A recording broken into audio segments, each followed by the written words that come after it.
bitaro bya Remera Rukoma. Amakuru ariho aravuga ko umushoferi utwaye iyo kamyo yahise atoroka, byagenze gute kugira ngo atoroke?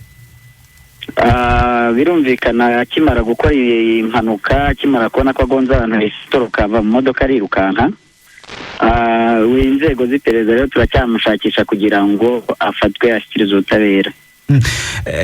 Aho yaba yatorokeye ntabwo hashobora kumenyekana kuko hari mu muhanda, keretse niba hari ubundi buryo bwo kuba yahita yacika ku buryo bworoshye cyane.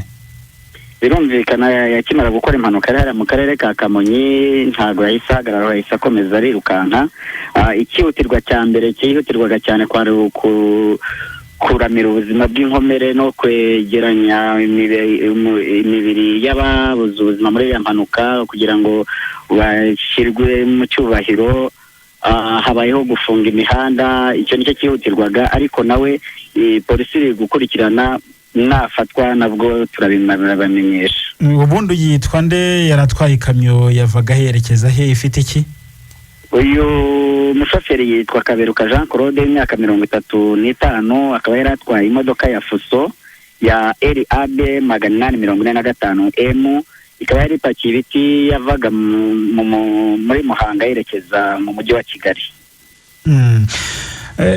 Mu gihe mukimushakisha hari amakuru yibanze mwaba mwashoboye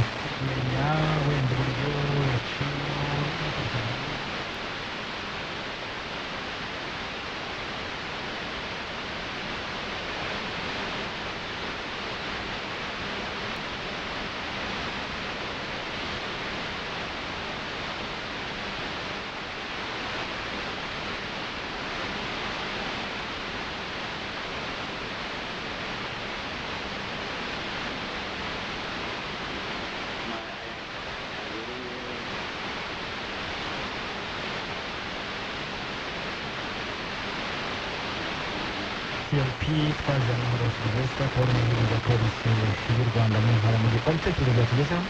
Ibitekerezo ni byinshi byakomeje kugenda bitugeraho. Uyu witwa Ndatimana Francis yavuze ati twihanganishije ababuze ababo muri iyo mpanuka, kandi n'abakomeretse twizeye ko bari buze gukira.